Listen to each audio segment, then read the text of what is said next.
I'm going to tell you something which is different from SIME this year, that we didn't hope would happen. It's something that has been part of SIME for us, that in the team of SIME has been very important. And since we spoke about marketing director, I just want to give, and marketing, I want to give tribute to somebody who was in the Market Hall of Fame and who always sat on first row on SIME. It's a brilliant mind.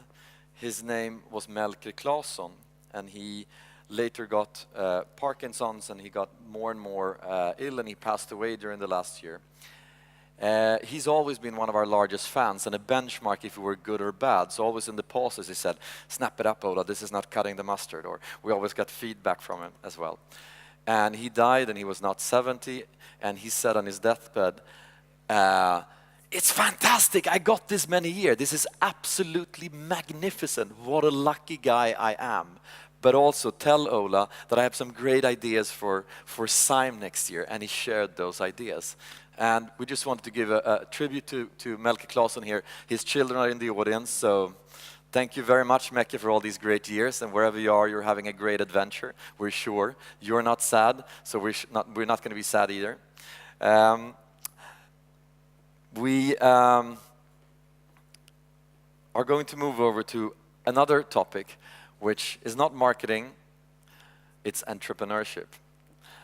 Mecke was an entrepreneur, I'm an entrepreneur, and we're seeing that more and more people here in the audience are entrepreneurs, maybe not calling themselves entrepreneurs because they work in large corporations, then they are transforming them, and they're entrepreneurs. The next speaker is one of UK's most visible and interesting entrepreneurs, because she's also created entrepreneurial ventures in large media groups and in other companies. So, without further ado, Nancy, the stage is yours. Nancy Cruikshank, founder of handbag.com, my showroom, and a lot of other things. Welcome to Stockholm. Thanks for having me. Where would you like me? Have a seat, here? have a seat, wherever you want to sit. I'm going to sit here in the middle. Thank you so much. You're coming into Stockholm and you're flying directly out again, so thank you very much for being here. It's okay. You're a serial entrepreneur. I know, that always makes me feel like I'm a serial killer or something. It's like I did something bad when people say that. But is it sort of, is it a blessing or a medical condition? I think it's a little of both, if I'm really honest. My husband and my children would say, "Oh my God, she did it again." And actually, I'm doing another startup at the moment, my third one, my showcase.com. My husband's also doing a startup, and he did say to me at the start, he said, "You realize it was not your turn." Which is true. But it was not my turn. You started handbag.com? I did, although my first venture was a property venture, and that kind of started really in the first dot-com boom. I ended up in a position in London where I'd launched Vogue and Condé Nast onto the internet in 1995. They were the first commercial websites to launch in the UK, so it gave me that digital bug. I'd ended up knowing a lot of the venture capital community and had those crazy conversations early on where people would call me up and say, "If I give you £2 million, what would you like to do with it?" Which was really interesting on the subject of becoming an entrepreneur, because I was a corporate citizen, and I guess I did become an entrepreneur.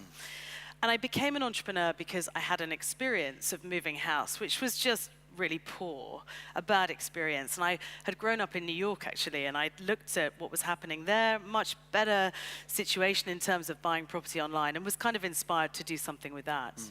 But actually, I think on being an entrepreneur and being more credible, I think my second venture, handbag.com, was more credible and more impactful, because it was closer to me somehow. I was more passionate about it.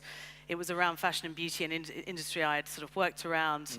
I couldn't claim to really be so enthusiastic around property, although we did do well. We sold the business to an insurance company. So I don't set out to do these things. Something just happens. An idea comes to me.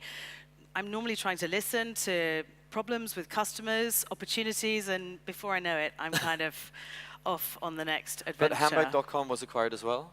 Handbag.com was acquired by Hearst Corporation in 2006. And then you became one of the sort of the top forces in the UK media industry. You were working with large media industries, transforming them.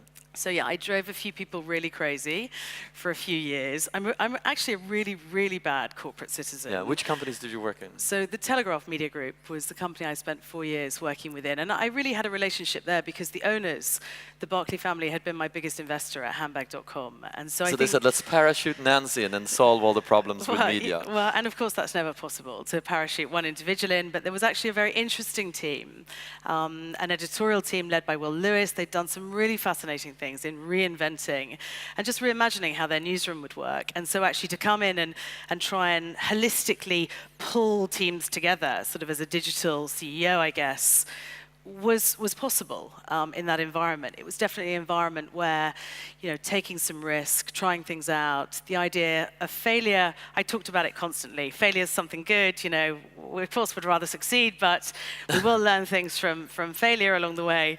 And they largely humored me, and we got to try a lot of things. I spent 2 years as an executive there, and then another 2 years on the board.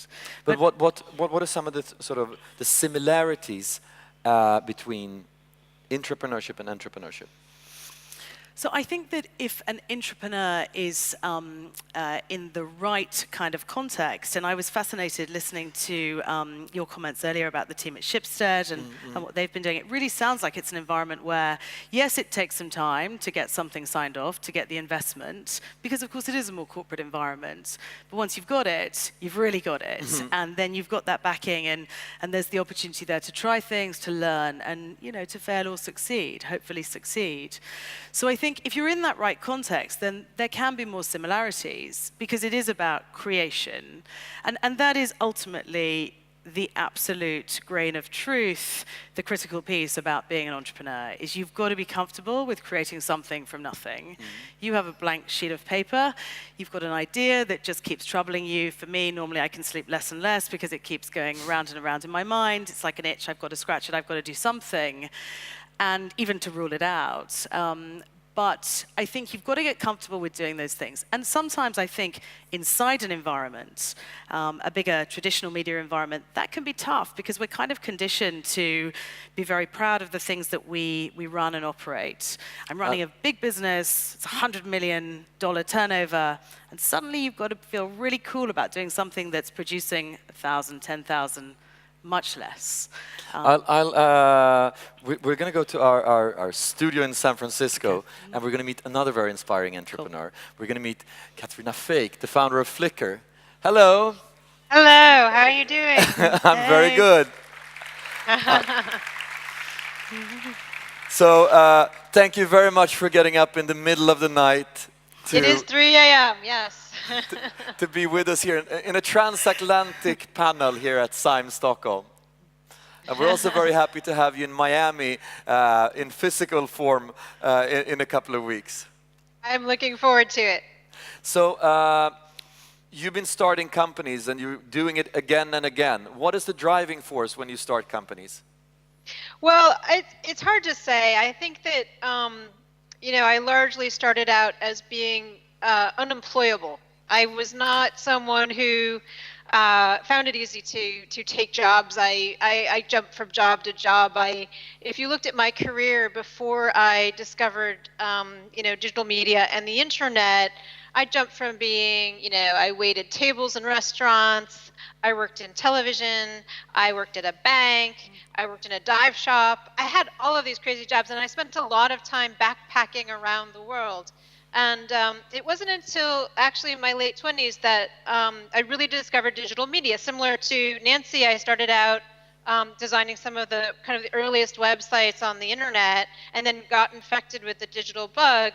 And inevitably, I think being of that kind of temperament, you know, kind of, you know, basically unemployable, also a self-starter, also something of an optimist, I've always been drawn to starting new things, new projects, and it's just it's a very temperamental thing. You ask if it's a medical condition, and you know, I wouldn't deny that that is also the case. So you know, there's a certain kind of inner drive and a certain sort of personality that is attracted to entrepreneurship. And while I also agree. Actually, after Flickr had been acquired into Yahoo, you can take all of the same motivations and the same kinds of activities and bring them into a larger organization. Yeah, so Flickr as was well. acquired by Yahoo, and you went with Flickr and you were transformed within Yahoo for the time being, before you then started another company. Right, started another company also acquired by eBay, and am currently doing another company which is called Findery, which is still in early stages. So, very excited about that. I want to hear more about that, but before I want to hear Flickr. How did you come up with the idea of Flickr and what happened? So initially, Flickr started out, we were actually not building a photo sharing site. We were building a game. And the game, we were a very small team. We were 5 people based in Vancouver in Canada. And what ended up happening was our front-end development was about 6 months ahead of back-end development. We were completely out of cash. Everything was kind of falling apart when we had this idea to do the photo sharing site. It was a kind of a Hail Mary. It was Phoenix from the ashes of failure. And what had happened was we had about 3 months left of money to pay the one guy who was getting paid. And we decided that we were going to start doing this photo sharing site. It was just really a shot in the dark. And you were very fortunate to receive a grant from the Canadian government, which we had applied for and completely forgotten about 2 years prior. And so it was truly, kind of, the 11th hour. We were saved, built this photo sharing site, which later became Flickr. And we could actually tell from the get-go, from the outset, that we were onto something big. We had really rapid growth. We had interest from acquirers from the beginning. It was an amazing thing to kind of fuel the momentum behind it. But I heard a story that you mortgaged your house to continue. Is that true? That is true. We had to. Quite literally, I never got paid, at all while building Flickr. We were eating, those little like cup noodles that you get where you add hot water. This was a large but then part you got of our paid diet. later. How much was the Yahoo acquisition? What Yahoo acquired Flickr for? It was somewhere between $0 and $100 million, but I can't say where in between. So I want to hear what you're doing next. Nancy, you've started a new company. What is your company doing? I have. So my business, my showcase, is trying to reinvent how women discover and buy beauty. So there is huge innovation. If you look in Europe, 40% of the patents applied for relate to beauty. Mm-hmm. And yet when you walk out and go and shop, whether you're here in Stockholm, you're in London, New York, wherever around the world, you see the same brands. And they're very cool, but they dominate the market, and they don't allow through this extraordinary innovation with really passionate entrepreneurs behind great botanical brands, natural brands, great color brands.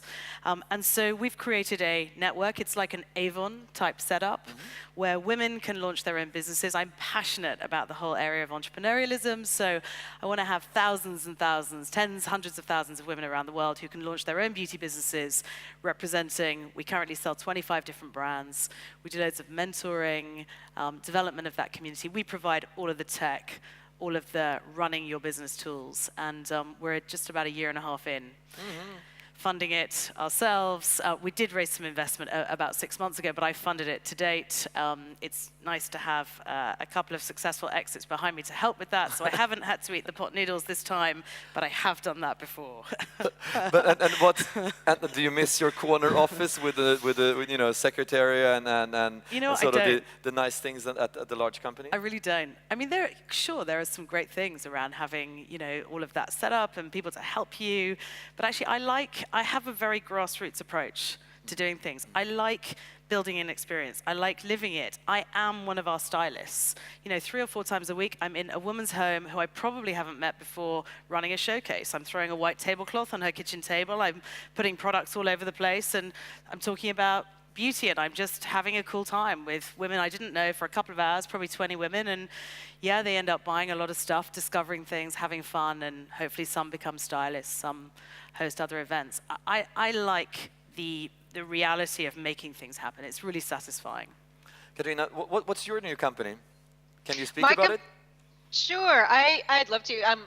It's called Findery. We've been in development. We went into public beta about a year ago, and we actually just released our app into Australia. And basically what Findery does is it tells you about the places around you. It tells you stories, it tells you history, some of the personal stories, some of them, world history stories. You kind of can look up at a building and say, like, who built that? Give me the story behind that, as you wander around the world. And that's really the idea behind it. My great passion has always been, and I guess you can kind of see this from the companies that I've done, are obviously consumer internet, participatory media, user-generated content, all of that. And so these are the things that I've always been drawn to and have always loved, and that's what we're doing with Findery, applying it to mobile and applying it to place. Cool. And what stage are you in right now? Let's see, we've been in existence for a year and a half, almost 2 years. We raised a Series A from Silicon Valley investors. We're in, an office in San Francisco. There's 12 people at the company right now. We've got another couple years of runway. We've been planning this company in such a way because we knew that, for example, the world is a very large place. It takes a long time to fill it up with a sufficient amount of content that opening up the app wherever you are around the world to get those stories and get those histories is actually something that's very time consuming. So we funded ourselves in such a way that we would have enough time to build something that big and something that ambitious. So really the idea, I'm sorry, Ola, go ahead. No, please. Oh, and so so we've kind of built it in to be a kind of like a small team with a low burn, and enough runway. And that's I do think that it is different, as Nancy mentioned. The second or third time, if you've had a successful exit, if you've been a successful entrepreneur in the past, the easier some things get easier, which are things such as raising money and raising financing, and a lot more of the venture capitalists and other people who can help you build your business. But I do think that there's some things that are really difficult the second or the third time around, which are that you have to keep it new, you have to keep it fresh, you have to continually challenge yourself and make sure that you're not resting on your laurels, and make sure that you're not taking for granted all of the successes that you've had in your past. A lot of research has shown that people tend to value more the things that they've already got, the successes that they've already had, rather than kind of breaking things apart and making them new. People just tend to get more cautious with time. And so I do think, in subsequent startups, you have to continue to maintain your beginner's mind. What is you to end up, because you probably need to get some sleep before you go up and change the world tomorrow morning. What are some of the things both of you can tell somebody who wants to be an entrepreneur? What are some of the good advice and brutal truths that you could share? Well, I think really being open to experience, with a very curious mind, is one of the most important things, to actually see opportunities around, to keep notes. I think that writing down your ideas, you suddenly have these inspirations, as you're sitting at your desk in your office or you're walking about, and keep records of those things, because you'll find that you'll come back to these ideas, years later. I actually, there's a creation myth around every startup, and the story about Findery, I had the idea for Findery when I was camping with my daughter, and we fell asleep in a circle of redwoods, as you do in Northern California. And I thought to myself, oh, this is the most precious moment. I want to save this forever. How can I save this forever? And had the idea for Findery. And then, subsequently, Stuart, my, former co-founder from Flickr, he's like, no, you had that idea back in 2005. And reminded me. So I actually think that that, you know, sometimes ideas take a while to gel and to gestate. And if you have an idea that you had like 10 years ago, 5 years ago, 2 years ago, 3 years ago, or last week, you know, sometime the time may become ripe for it to bear fruit and come to, you know, come into reality. So, so really just kind of be on the lookout for opportunities. They're all over the place. They're all over the place. Thank you very much, and good luck, and we see you in Miami, and hopefully a lot of people from here will also be in Miami, so you'll meet some of them. They're great people. Thank you very much. Yes, Give it up wonderful. for Katarina Fake. Yes, take care. Bye-bye. And Nancy, what advice would you give? What would I give? I think that there's kind of no substitute for determination, grit, energy, passion. You've just got to do it. Because if you don't really go for it and keep driving relentlessly forward, no one else is going to believe it.